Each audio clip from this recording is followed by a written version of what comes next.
Edmonton, a city of opportunity, a city of dreams. Edmonton is changing right before our eyes lately. There's so much growth and development happening across the city. How will the City of Edmonton keep up with this growth and sustain it? Edmonton may be a city of opportunity, but these opportunities need to be built. We are one city with a shared vision. The City of Edmonton is a place where everyone should have a chance to get ahead, regardless of color, creed, or disability. Diversity and uniqueness make up this city, and for Edmonton to reach its potential, this needs to be reflected in our employees. For a lot of people with intellectual disabilities, they have the potential to be not just good city employees, but great employees, if they're given the chance. Those with intellectual disabilities are often unable to compete on typical job postings and are less likely to be employed than almost any other population. And we understand there are concerns. How much time do we need to spend on training? What about safety? We have forklifts moving around and trucks backing in and out. How much time will she take away from other workers? Many employers that I have encountered have the fear of the unknown, and many people are not aware of the capabilities of people with intellectual disabilities. Filing, keeping the supply room organized and neat. Organizing. Sorting. Stocking inventory. Photocopying. Collating. I can do anything.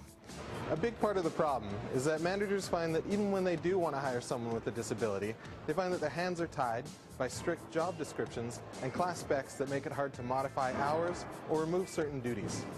This is where the Abilities at Work program can help. This new program is built around a partnership between the city, its unions, and community agencies. Rather than going through the typical recruitment process where you try to fit people into pre-existing jobs, with this program, areas of the city can create totally customizable positions that not only fill their business needs, but are also aligned to the unique skills of someone with an intellectual disability. They will also be supported the whole way by disability experts from the community organizations. Let's take a look at a few examples of positions that have already been created through the program. We are at the Employee Service Center. We basically enroll employees in what we call their employment life cycle. Sarah has come to us and she's been with us since May of this year. She's right now in the role of employee records support. So she's been assisting our employee records clerks in things like filing of documentation as well as sorting of documents. Employing people such as Sarah has filled in that gap that we have. I mean, there are a lot of jobs that require different skill sets, and I feel that Sarah does bring the right skill set. Feels good, especially because people like me don't often get jobs. Well, we are at Patterson Garage. It's part of ETS. It's a mechanical garage. We do cycle counts daily, and that's where Kyle comes in. We have him performing cycle counts every day. It's a very vital part of the job. We really haven't used any special accommodations for Kyle. He comes in, he's got his own locker, he has a computer that he uses every day, so he's fit right in as one of the people. And the work here is good to do. It's better than sitting at home, that's for sure. Chrysalis has been great. They've had support workers here for Kyle. They've helped him, they've walked him through, they got him set up, they got him all their schedules. They've been a really big help, and I hope they offer more people like Kyle in the future.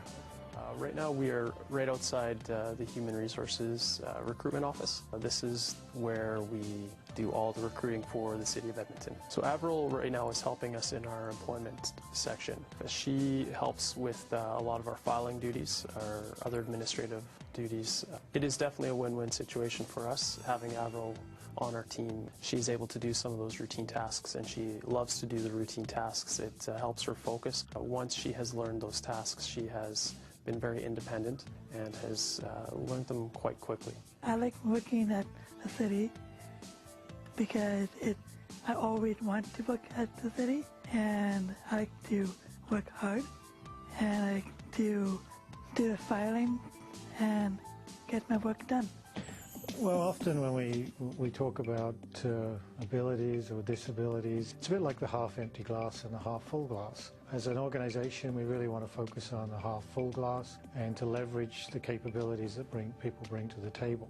So why wouldn't we focus on ability? One of the main reasons that the Coalition of Civic Employees Unions are behind the Abilities at Work program is it gives people a nice, safe work environment. The City of Edmonton is a safe and inclusive employer, and we feel that people with disadvantages, whether they be intellectual or physical, are welcomed in with open arms and open hearts, and they're not taken advantage of in their work environments.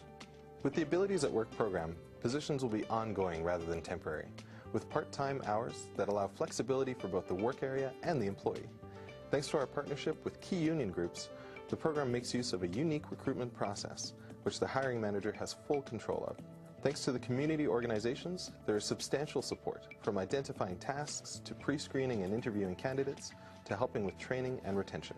Often when hiring inclusively, it's all about the support and knowing how much and how little support someone needs. What we have found is once a person with a disability starts with an employer, it's just another person, it's another colleague. These people are excited. They're ready to work and wouldn't give up that opportunity for the world. As a city, when we're hiring people, obviously, you know, the city itself has objectives. We have our various union groups that are important players in the hiring process. As a city, we have the working relationship agreement. But at the end of the day, if we engage and involve people in building a greater city and encouraging people to be involved with the city, we're all going to be better off for it. People often get so caught up in seeing the barriers to hiring someone with a disability and focusing on what someone with a disability cannot do. This doesn't happen with other job seekers. You wouldn't judge a hockey goalie because he isn't good at scoring goals, just like you wouldn't judge an accountant because he isn't able to operate a forklift. We need to stop thinking about what someone with a disability cannot do and instead focus on abilities.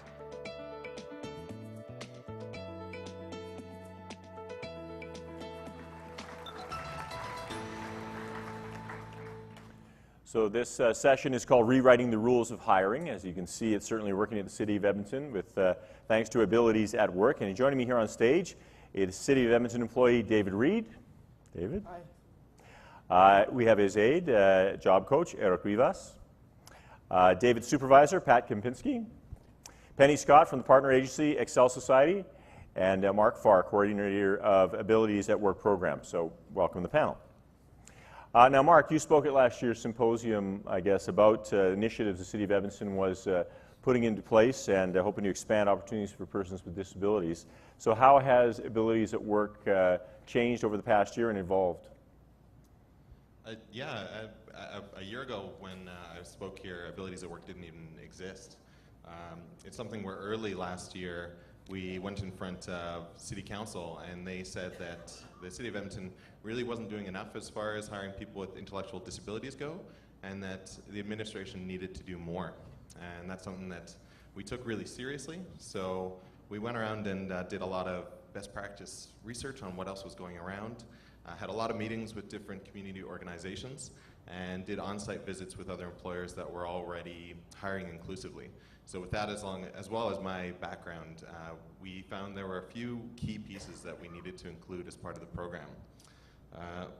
Part of it is that it needed to be an intentional program. So something that had measurable goals that would result in people actually getting jobs rather than just ideas and that kind of thing. Another big piece was that it had to have flexibility. So something where if people will have different shifts, different hours, different tasks that they're going to be doing, something that we're able to change as the program goes on. Part-time work, it's also something that's very important for a population of people with intellectual disabilities, and extensive support options. So this is something where being able to have the community organizations to provide support to employers. I mean, there's a lot of employers out there that have never hired someone with a disability, and an even greater amount that have never hired someone with an intellectual disability. So being able to provide support is a really key part of the success. That, and probably the biggest piece, is that it needed to be meaningful work for meaningful pay. So for each of the positions with Abilities at Work, everyone gets paid at least $12 an hour, and it's work that if it wasn't being done, that work area would miss it, absolutely. So early this year, those are the pieces that we used to create the program, and it started last summer. We went back to City Council at the beginning of this year, and they were very supportive of what we'd put together, and they said that we need to really keep challenging ourselves to enhance it as time goes on. I mean, I know that this program, it doesn't solve all the challenges towards employing people with disabilities because there's so many types of disabilities, but this specific program is designed to help a population that's most likely to fall through the cracks as far as recruitment goes. Pat, what is your role at the city, and how did you get involved in the abilities program? Hi, Mark. I'm a maintenance supervisor in one of the fleet maintenance facilities for the City of Edmonton, and my involvement came as a result of my branch manager talking to Mark's group about the Abilities at Work program, and if we had space in our staff for someone like David here. And so they came to us, and you know, we brought it to our management team, and we looked at where within our sort of somewhat high-risk work environment where we could fit an Abilities at Work intellectually challenged staff member. And so we decided that we would put David in my facility, and we went from there. How's that worked out? Very well. Yeah? David's very good guy, and he's well accepted in the workplace, absolutely. David, tell us about the work that you do and what your days are like. Okay, I do the, first I put the laundry into the washing machine, and I put detergent into the washing machine, and I turn it on for a couple minutes, and once it's done in the washing machine, then I put it into the dryer, and I make sure that I check the dryer filters to make sure that all the fuzz is out of each dryer filter, and then I do the garbage. Like I take out the garbage to the garbage dumpster, and after I bring the garbage pail back into the work area, and then I do the recycle. Like I cut up some cardboard and stuff, and then I put it into the cardboard recycle dumpster. I go around each area of the building looking for cardboard or plastic or paper, and then I put it into the outside recycle dumpster, and then I... Well, David, you sound very busy. Do you enjoy working there? Yes, I do. Yeah? Is Pat a good boss? Yes, he is. So it sounds like David has fit in very well. Pat, was the job created for him, and was it a gap there that you found you could fit him into? Basically, the tasks that David performed were kind of informally being done by my mechanics and technicians in the facility. So what we did when David came on board is we separated from some of those tasks from the professional technicians, and as a manager of the place, I want to see my technicians doing their professional work that they were trained for. So David took some of that tasks off of their plate and let me make more efficient use of my staff, and it's working very, very well. Now, Penny, what role did Excel have in getting David prepared for and getting him in that job? David belongs to the John McGee Employment Program. So he was one of our clients that was interested in this type of job. So this opportunity came our way. So we, what we did was we practiced interviews, and we talked about how you should be in an interview, how you should dress, and all that kind of stuff. And then we actually took two individuals to interview for this position, and then the City of Edmonton selected David. Mm-hmm. David was curious and asking questions and all excited, and I think they just enjoyed his energy. Yeah. And Pat, I assume that sort of energy has continued. And was there any trepidation, though, before with the guys that you supervise? You know, Mark, when I was made aware of this program and we were looking at hiring David, as it turned out, David, I went to my staff and I presented to them. I said, this is a program that's just come about from Mark's group, and I asked my staff what they felt about, you know, hiring a disability person to come in and do some of this work. And I was quite actually blown away by the response from my staff, how positive they were and how accepting they were of the idea. It surprised me, actually, quite frankly. And I'm sure that went a long way to making this a success. Very much so. Yeah. And David is very well accepted in the workplace. He has lunch with the guys, and he's one of the team now. Mm-hmm. Mark, how many different organizations do you have relationships with to try to sort of access people and get them into the workplace? We have a partnership with 6 different community organizations now. Began with 4, and we've expanded it to 6. So besides Excel Society, we work with AACL, so Alberta Association for Community Living, Chrysalis Society, Gateway Association, Employabilities, and Goodwill Industries of Alberta. And it's really neat how well we all work together. It's definitely a cooperation. I think we all consider ourselves to be part of a team. It allows it so that from a city point of view, there's a very large pool of candidates, having all 6 of them working together like that.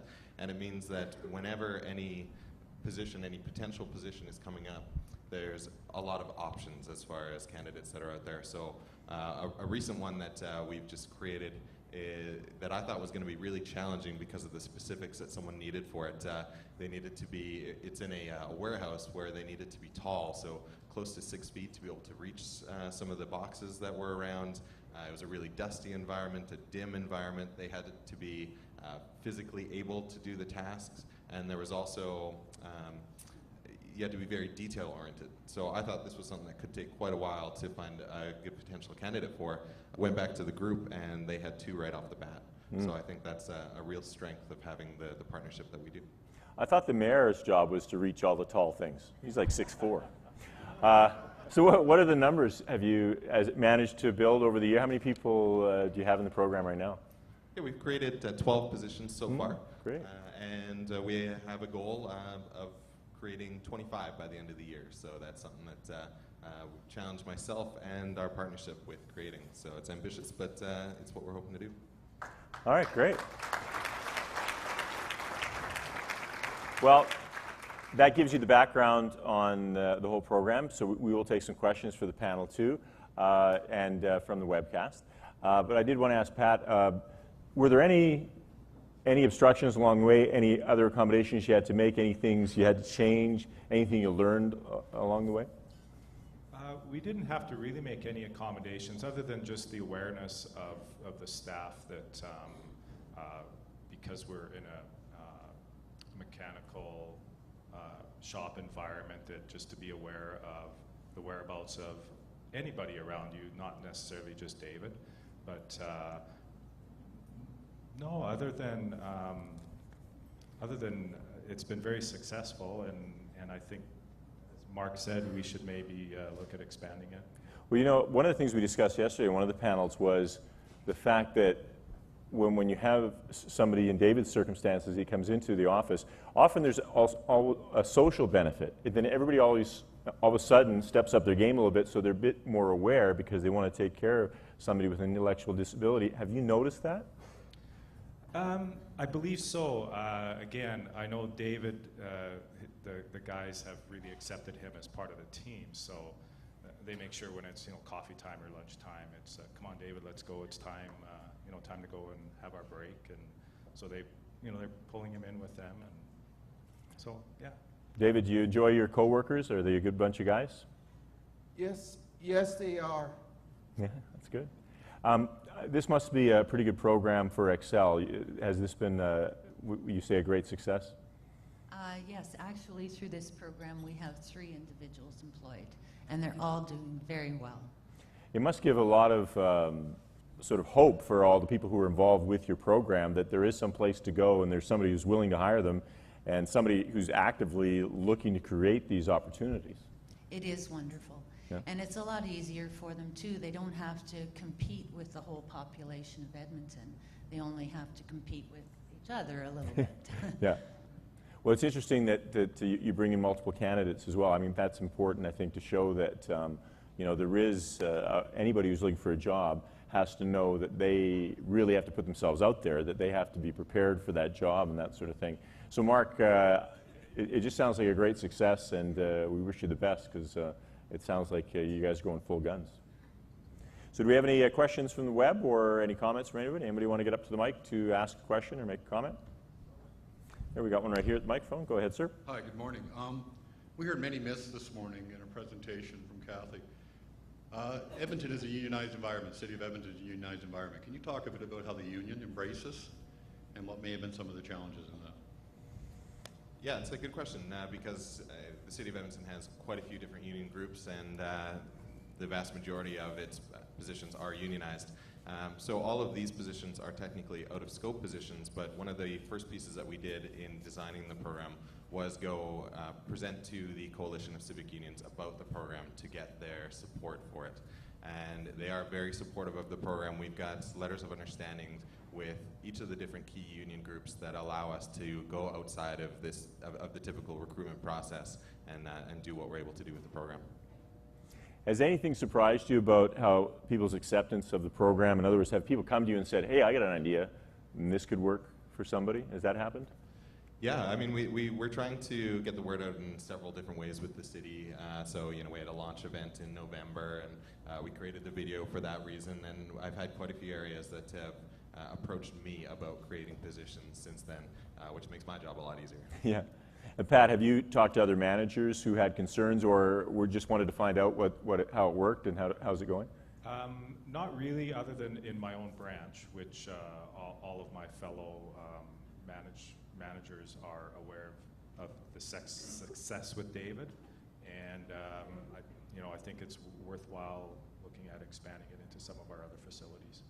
Yeah, I'll say that it's different responses that you'll get for when you're putting this forward. There's some people that maybe have more experience with people with disabilities, and others where this would be the first time that they've even met someone with a disability. And so a big piece of it is the education piece. And before we have the new employees start, we also do an orientation to the work area so they know who's going to be coming on board and how to best support them and work with them and answer any questions in a really safe environment so that if they have questions, they don't have to worry about how they're wording them or anything like that. Yeah, sounds good. Yep, go ahead. Is on? Yep, it'll be on. Thank you. So this is for Mark. Mark, if you can speak about the benefits and challenges when working with different agencies at the same time from an employer perspective.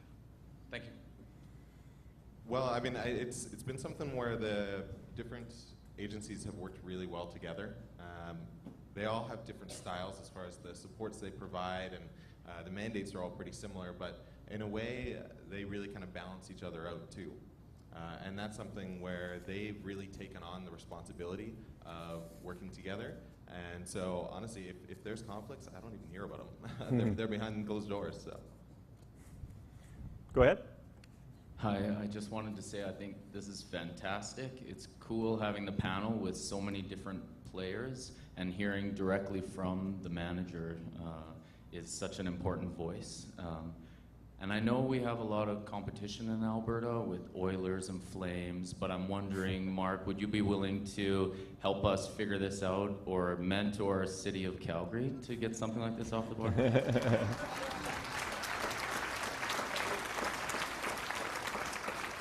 Yeah, those conversations have already started.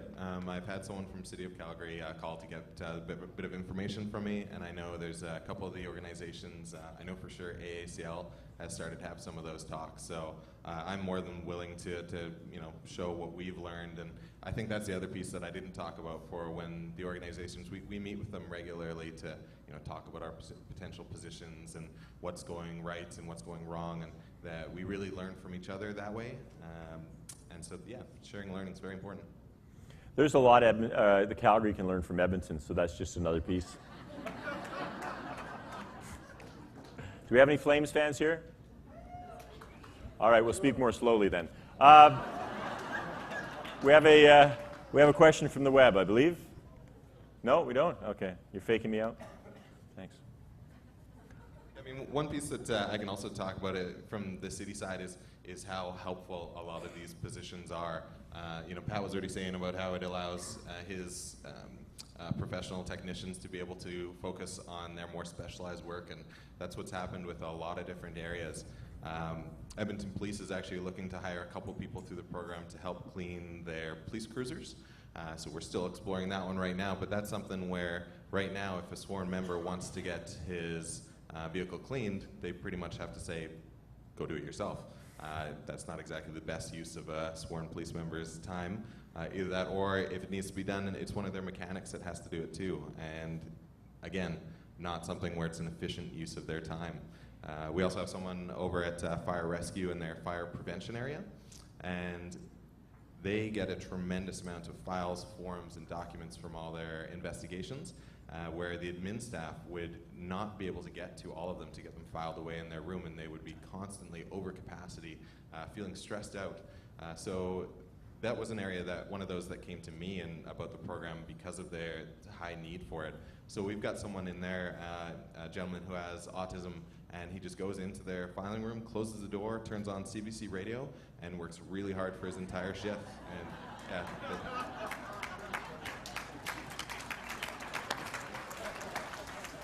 That wasn't pre-planned at all. Not at all. Well, it's great to hear. I mean, this is a fantastic success story, and actually, maybe Penny, you can talk about how the agencies work together and that sort of thing. In some ways, you're all doing the same thing for different groups, right? I guess different clients and that sort of thing. What has it been like having that contact with all these other agencies, and what have you learned from each other? It's actually been quite wonderful.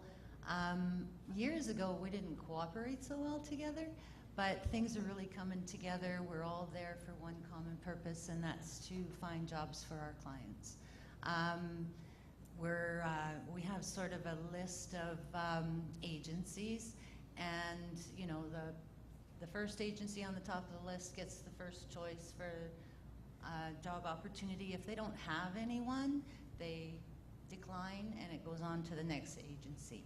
Not everybody's interested in every type of job that's out there, so it's just working so well, and there's no competition. It's who has the best candidates, and that's how we go.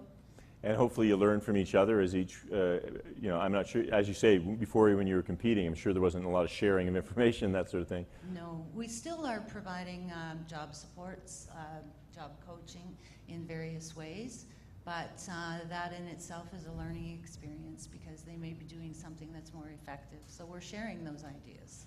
Eric, did you want to weigh in? Might want to ask you a question. What is your role as the job coach? What do you do? Just hold that up there. I support David at the workplace. I have worked with him for a few occasions. So when I went in, I wasn't sure what I was going into, but with the time, I went working with him. And so are you in there every day?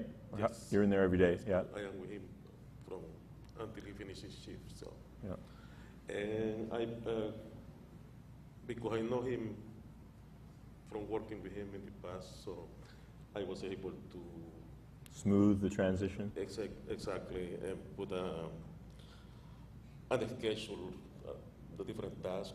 The training and yeah. whatnot, yeah. So he's very good, and when he have a routine, so. How excited was he to get this opportunity? He was very excited and still very happy. So David, how big of a help has Eric been to you in helping you do your job and get ready for your job? He's been an awesome help to me, teaching me how to take care of the whole place and make sure it stays really clean. Sometimes it's just a matter of showing him an easier way of doing things, because he has the skills to be able to do all of this stuff. But Eric was telling me about a day when he was washing the walls or whatever, and he had a puddle of water and he has to push it towards the drain. And he just wanted to do a little bit and then a little bit and a little bit, but it wasn't going down the drain, so it's all coming back at him. So Eric had to teach him, no, you got to push all the way to the drain and then come back and do it again, right? Because that was getting a little frustrating for him because he was working and it wasn't going anywhere. Pat? I was just going to make a comment that I guarantee I have the cleanest heavy equipment shop in the city. Yeah? Easily. Thank you. Yeah, one piece I just want to touch on as well with that is just to make it really clear as well that all these positions have a goal of the employee being independent. And so the job coaching is something that it's a balance with each position where they're supported until both the employee and the supervisor feel comfortable with the person being independent. Well, it just sounds like a fantastic program. I want to thank you all for coming this morning to speak about it, and best of luck with it, and doing a great job, David. Thank you. Thank you. Thanks to all the panelists.